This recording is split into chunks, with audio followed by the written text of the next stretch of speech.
زمانہ ہے مگر تازہ ہے، یہی آشفت سری دے گی اسیری سے نجات، سرسلامت ہے تو دیوار بدر والا ہے، وقت نے دی ہے تمہیں چارگری کی مہلت۔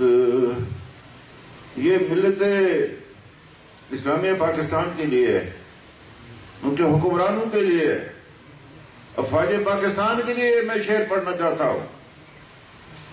وقت نے دی ہے تمہیں چارگری کی مہلت، آج کی رات مسیحا نفس، آج کی رات۔ برادران ملت، جیسا کہ آپ کو آج معلوم ہے کہ آج ہم یہاں پر 13 جولائی 1931 کو سری نگر کے مقام پر سینٹرل جیل کے سامنے ان 22 شہداء کو جو ایک جمہوری حق کے لیے وہاں پر اکٹھے تھے، جن کا مطالبہ تھا کہ عبدالقدیر خان کے خلاف کیس جو اس وقت کے حکمرانوں نے ان کے خلاف تیار کیا تھا وہ عدالت میں چلایا جائے، لیکن حکومت نے وہ کیس سینٹرل جیل سری نگر میں چلایا۔ یہ وہ بنیادی مقصد تھا جس کے لیے ان 22 کشمیریوں نے جام شہادت نوش کیا۔ اور میں آپ کو ایک تاریخی بات بتانا چاہتا ہوں۔ ایک انگریز جس کا نام ویج فیلڈ تھا، اس نے اپنی کتاب لکھی ہے 50 years of service in India, وہ چیف سیکرٹری رہا ریاست جموں کشمیر کا۔ اس نے اپنی کتاب میں لکھا ہے کہ 22 کے 22 کشمیریوں نے چھاتی میں گولی کھائی تھی، کسی کے پیٹھ میں نہیں تھی، چھاتی میں گولی تھی۔ یہ نشست ثانیہ کا آغاز ہے ریاست جموں کشمیر پہ، 13 جولائی کا دن۔ اور جیسا کہ آپ کو معلوم ہے کہ اس دن کو سری نگر میں، ریاست جموں کشمیر میں، خواہ وہ جموں ہو یا لداخ ہو یا وادی ہو، جو ایک مقبوضہ علاقہ ہے آج، اسے منانے کے لیے کشمیری اسلامی عقیدت پیش کرتے ہیں۔ لیکن آج ہٹلر کے جانشین، تحریک آزادی کشمیر کے دشمن، دنیا کی نام نہاد سیکولر جمہوریت کے وزیر اعظم نریندر مودی نے اس دن کو منانے پر پابندی عائد کر دی۔ اور یہ اللہ نے ہمیں ثابت دی ہے، آزاد کشمیر کے لوگوں کو، آزاد کشمیر کی حکومت کو، مظفر آباد کے لوگوں کو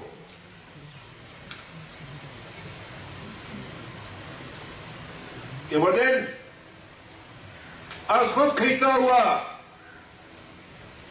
آج اس آزادی کے بیس کیمپ میں مظفر آباد میں ان شہداء کو سلام عقیدت پیش کرنے کے لیے ہم یہاں پر اکٹھے۔ میرے بھائی اور عزیزوں، یہ آزاد کشمیر کی سرزمین، آزاد کشمیر کے عوام، آزاد کشمیر کی حکومت اس تحریک کے امین ہیں۔ یہ میری بات یاد رکھنا، یہ امین ہے اس تحریک کے۔ دنیا کی کوئی طاقت ریاست جموں کشمیر کو بزرگ شمشیر اپنا غلام نہیں رکھ سکتی. انشاءاللہ العزیز میرے بیٹے، میری بیٹی، میری ماؤں، میری بہنوں کی قربانیوں کے نتیجے میں، میرے بزرگوں کی قربانیوں کے نتیجے میں جو ان ماؤں نے اپنے لخت جگر قربان کیے، ان کی اس قربانی کی بدولت انشاءاللہ العزیز وہ خواب شرمندہ تعبیر ہوگا جس کو دیکھنے کے لیے، اس کو پانے کے لیے 72 سال سے ہم انتظار کر رہے ہیں.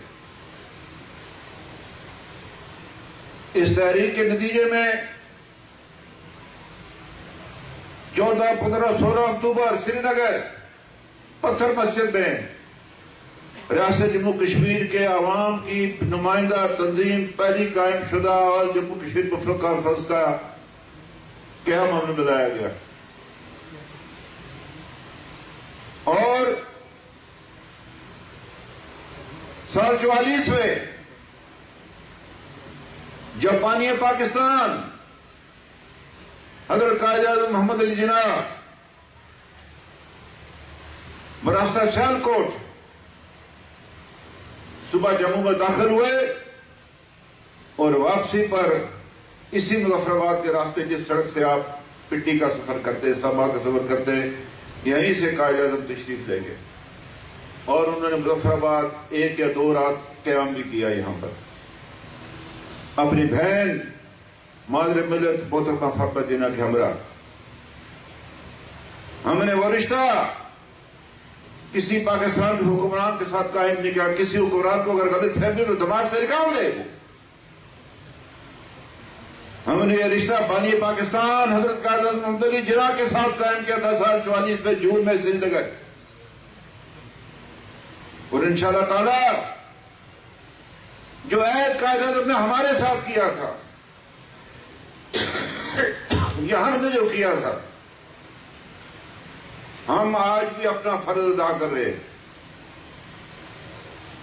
یہ اب پاکستان کی حکومت، پاکستان کے حکمران، پاکستان کی سیاسی جماعتیں، پاکستان کے دانشور، یہ اب ان کی ذمہ داری ہے کہ جو وعدہ قائد اعظم نے کشمیری قوم کے ساتھ کیا تھا اس کو وہ پورا کرے.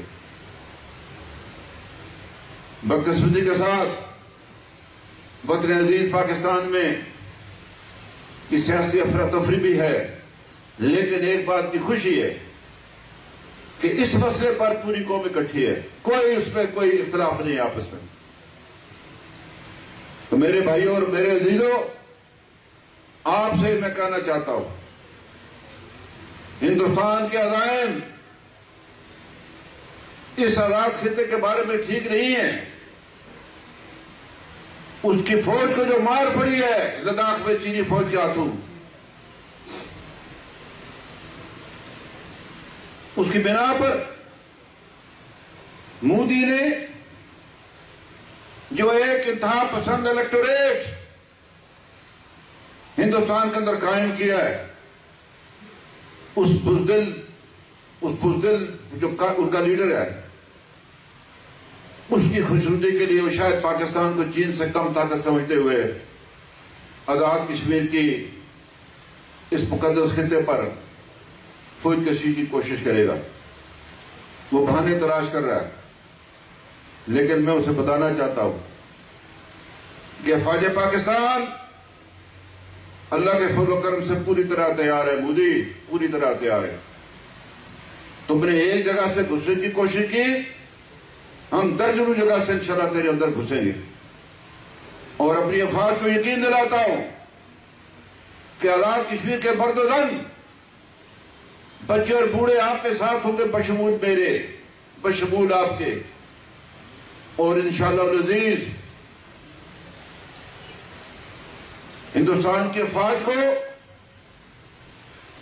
اس شکست فاش سے دوچار کریں گے ریاست جموں کشمیر کی مقدس سرزمین میں کہ ان کے تاریخ دان اسی طرح سے اپنا حساب لگائیں گے جیسے پانی پت کی تیسری لڑائی میں انہوں نے اپنے سرماؤں کا، سرداروں کا حساب لگایا تھا کہ اتنے ہیرے، اتنے سونے کے سکے اتنے چاندی کے سکے اور عام سکوں کا کوئی شمار نہیں ہے. یہ میری بات یاد رکھیں انشاءاللہ ہندوستان کی تاریخ رقم ہو رہی ہے دوبارہ. اور ہندوستان اس موجودہ شکل میں جو ایک توسیع پسند ملک ہے، جس کی نظریں پاکستان کی پاک سرزمین پر ہیں، جس کی نظریں بنگلہ دیش پر ہیں، نیپال پر ہیں، بھوٹان پر ہیں، سری لنکا پر ہیں، انشاءاللہ العزیز یہ ٹکڑے ٹکڑے ہوگا انشاءاللہ العزیز. جس طرح سوویت یونین ٹوٹا تھا جب اس نے مشرقی پاکستان ہم سے چھڑوانے میں اس طرح میں کردار ادا کیا. آج تاریخ اپنے آپ کو دہرائے گی. میں پاکستان کے عوام کو یقین دلاتا ہوں کہ ہم اپنا وہ وعدہ پورا کریں گے اور آپ پر بھی فرض عائد ہوتا ہے. اور ساتھ ہی ساتھ میں فوج پاکستان کو یقین دلاتا ہوں اپنی دلیر اور بہادر افواج کو انشاءاللہ ہم آپ کے شانہ بشانہ آپ کے ساتھ اس مارکے میں شریک ہوں گے. میں آج 6 نومبر کے ان شہداء کو بھی خراج تحسین پیش کرتا ہوں. ان مہاجرین کو ارادوں کو بھی خراج تحسین پیش کرتے میرے سامنے بیٹھے ہیں لوگ کہ 2.5 لاکھ بے بس نہتے بے کس بچے بوڑھے عورتیں جن کا قتل عام ہوا جموں میں، اور 3.5 لاکھ مسلمانوں نے جموں نے پاکستان میں آ کر پناہ لی. یہ قرض بھی ہم پر ہے. یہ 13 جولائی کا قرض بھی ہم پر ہے. 1971 کا قرض بھی ہم پر ہے. یہ سارے قرضے سود سے اتارنے اپنے انشاءاللہ سارے قرضے سود سے اتارے. میں اپنے بھائیوں کو بیٹوں بیٹیوں کو سری نگر میں جو آج یہ دن منانے کے خواہش مند تھے ان سے یہ کہتا ہوں کہ آپ کا فریضہ ہم نے ادا کیا اللہ کے فضل کرنے. آپ اور ہم ایک ہیں. ہم نے ادا کیا فریضہ. وہ یہ ہماری ذمہ داری ہے. ہم ابھی ریاست جموں کشمیر کا آزاد خطے کے لوگ. میں حریت کے قائدین کو یقین دلاتا ہوں جو پابند سلاسل ہیں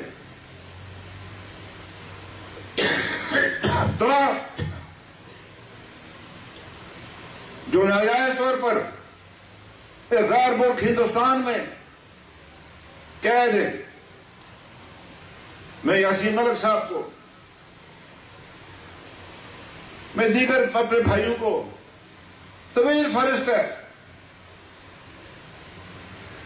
میں علی گیلانی صاحب کو، میں میروائے صاحب کو، کل انہوں نے رات کا اشرف سرائی صاحب کو بھی گرفتار کیا. روزانہ نوجوانوں کا قتل عام کیا جا رہا ہے کشمیر کے اندر. کل بوسنیا میں 8,000 مسلمانوں کے اجتماعی قتل کے لیے لوگ ان کے عزیز وقارب ان کی قبروں پہ آ کے دعا کرتے روتے رہے. یہاں تو 1 لاکھ کشمیری جو ہے ان کو قتل کیا گیا، شہید کیا گیا. جان کی قربانی دی ہے، مال کی قربانی دی ہے، اپنی عصمتوں کی بھی قربانی دی ہے. کوئی کمی نہیں چھوڑی ہے کشمیریوں نے.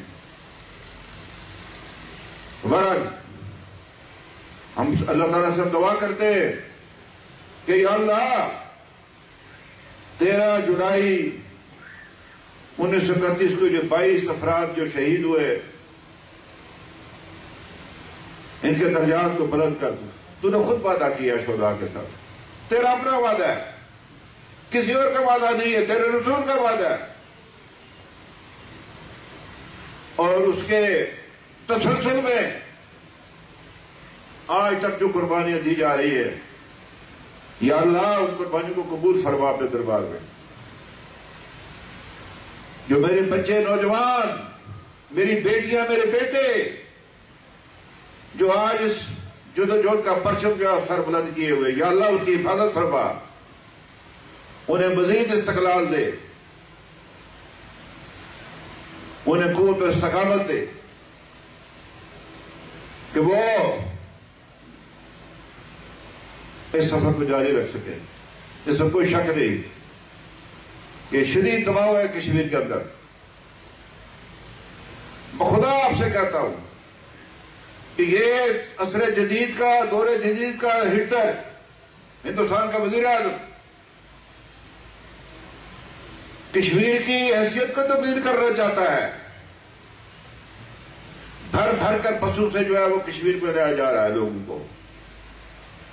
میں اس حوالے سے اہل جموں آپ سے کہتا ہوں، اہل لداخ آپ سے کہتا ہوں، آپ سے مطالبہ کرتا ہوں، بحثیت کشمیری کے اس کشمیریت کو قائم رکھیں. اس میں کوئی تخصیص نہیں ہے مذہب کی. کمیٹیاں بنائیں گاؤں گاؤں کے اندر اور یہ گھس بیٹھیے ہندوستان کے شہری آپ کے میری سرزمین پر قبضہ کرنا چاہتے ہیں، ان کو نکال باہر کریں ریاست جموں کشمیر کی پاک سرزمین سے. یہ آپ کی ذمہ داری ہے، ورنہ آپ کو معاف نہیں کرے گی. یہ میرا پیغام ہے آپ کے لیے. میں اپنے خاص طور پر جموں کے بھائیوں سے کہنا چاہتا ہوں، میں جموں کی بی جے پی سے کہنا چاہتا ہوں، میں جموں کی کانگریس سے کہنا چاہتا ہوں، میں جموں میں نیشنل کانفرنس والوں سے کہنا چاہتا ہوں، یہ اکٹھے ہونے کا وقت ہے. یہ یاد رکھیے کہ مودی کا حملہ صرف وادی تک محدود نہیں ہے. سب سے پہلے اس نے آپ کو روکنا ہے. سب سے پہلے آپ اس ظلم و ستم کا شکار ہوں گے. آپ اپنی سرزمین پر دوسرے درجے کے شہری بن جائیں گے. اس وقت سے بچیں. یہ آپ کی ذمہ داری ہے. بہرحال اللہ تعالیٰ ہم سب کو جو کہتے ہیں اس پر عمل کرنے کی توفیق عطا فرمائے. میں 2-3 نعرے لگاؤں گا، اس کا آپ جواب دیں. تحریک آزادی کشمیر، تحریک آزادی کشمیر، شورائے جموں کشمیر، مجاہدین تحریک آزادی کشمیر. شکریہ.